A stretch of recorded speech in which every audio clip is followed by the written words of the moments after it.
What's up, Barnhill family, and welcome back to your home for all things combat sports. Yo. So, Nick, I was super excited about the potential matchup of Paulo Costa versus Khamzat Chimaev, but then Chimaev turned his sword towards Colby Covington and started calling him out on Twitter, and honestly, I don't know which one I'm more excited about. I'd love to see either, but I think in a lot of ways the Colby Covington match is a little bit more intriguing stylistically, to me at least, than the Paulo Costa fight. Yeah, I really do love this. And, it fits the character that Chimaev has presented to us.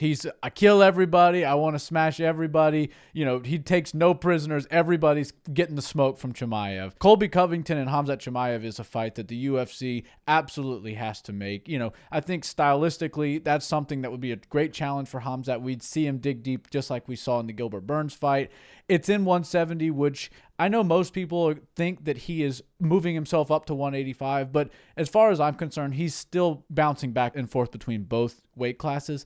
And I'd like to see him make a run at 170 still and then move himself up to 185. But there's also been some talk that Colby Covington might be considering a move up to 185. So I'm kind of interested in seeing where they would schedule this fight and what weight class it would be in, because that does play a role into, is it a number one contenders fight at 170? If these guys both move up, does that potentially make it a number one contenders fight at 185? I don't really know what the answer is for all that, but I would love to see those two square off at some point. And of course, the Paulo Costa fight could happen later down the road. They've got the beef. They had the Apex incident, and I think there's a lot that can happen there. But as far as I'm concerned, I'd prefer to see the Colby versus Khamzat fight first. Yeah, and I put a poll up on Instagram earlier in the week and said, what would you guys rather see, the Paulo Costa versus Chimaev fight or Chimaev versus Colby? And it was literally split 50-50. I think it was like 52% preferred Colby and 48% preferred Costa. So people are chomping at the bit to see both of these fights. And that is a very interesting take that you have. Would it be at 85 or would it be at 70? And the beautiful thing about 85 is the champion, Israel Adesanya, has been so dominant over the last several years that he's cleaned the division out a couple of times over. So there really is an open void for whoever can step up and cement themselves as a top prospect or number one contender in that division is just going to get the next title shot by default, because it's probably not going to go to Robert Whittaker. He's lost twice. Jared Cannonier just lost. Paulo Costa also lost. He's had some weight issues and things like that. So I don't know if the UFC would be willing to book him at a fight where he had to be 185 on the nose with no grace pound.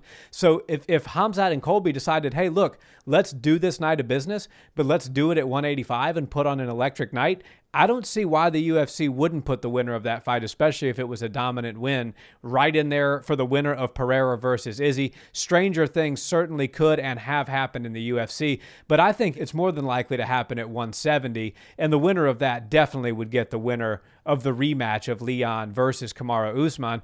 But the fight itself, Colby versus Khamzat, is so fun, and it's so interesting to break down, because Khamzat Chimaev is just an absolute tank for the first couple of rounds. He's very powerful. He's got one punch KO power. His wrestling strength and grappling is otherworldly, but Colby Covington is probably the best cardio machine that the UFC has, certainly in the top 3 or 4. And he throws punches in bunches. He throws shots at about 60-70%, peppers you throughout the fight. He looks just as fresh in the 5th round as he does in the 1st round, and he's super hard to finish. So you almost have a rock and a hard place colliding. It would literally come down to, can Colby's chin handle Khamzat's power in the early rounds? And if it can, then can Khamzat's gas tank maintain a pace that Colby's going to keep on him in rounds 4 and 5? And honestly, I have no idea what the answer to either of those questions are. Yeah, I don't really know the answer to that either, but I am very intrigued by the matchup. And the only way I would see this fight ending in a finish, because it seems to me like it would likely be a knockdown, drag-out war, would be if Chimaev uses those submission skills, which are clearly at a black belt level, because he just submitted Kevin Holland, who is a legitimate black belt, in less than 2 minutes. If he was able to get behind Colby and get behind to his back, there might be some trouble as far as submissions go, because Colby's really good on the ground, really good at wrestling, but his submission defense and his submission offense is not near at the same level as Khamzat Chimaev. So while I would love to see these guys go at it, and I think that Khamzat Chimaev would have his hands full for an entire 5-round fight, part of me feels like if he does get the jump on Colby, it's going to be via submission. And I don't know. I mean, I feel like Colby Covington would lose a lot of steam if he got submitted by Khamzat Chimaev. We may never see him in a title fight again, and he might have to do some soul searching or maybe a weight class change to get back to the top contender spot, maybe at 185. And, 185 is a great division. It's got tons of great fighters, but as you said, Izzy's kind of ran through them all. And I'm sure there's a gamut of new guys that are on their way up the rankings. But stylistically, there's some guys at 170 that match up with Izzy very well. And of course, Izzy has a tough fight on his hands with Pereira. That could be the fight that takes Izzy's belt away from him. But at the same time, Pereira is basically Izzy 2.0, So yeah, these guys, if they match up well with Izzy Adesanya, they likely match up well with Alex Pereira. So I'm interested in seeing who of these 170ers is going to move up. Obviously, Khamzat Chimaev's got a home in both divisions, and I'd like to see him stay active in both divisions. But if we saw Colby move on up there, that could be something very intriguing, and I think a lot of fans would be down for that. And this fight could be unique in that I don't think there's ever been a fight in the UFC's history that could potentially be a #1 contenders match at 170 and 185 at the same time, no matter what weight class they wind up fighting at. Yeah, it is really going to be interesting to see. I think this fight is the fight that the UFC definitely should make. The build-up, the press conferences, the media. I mean, the UFC is going to have to beef up security for that one if it gets made.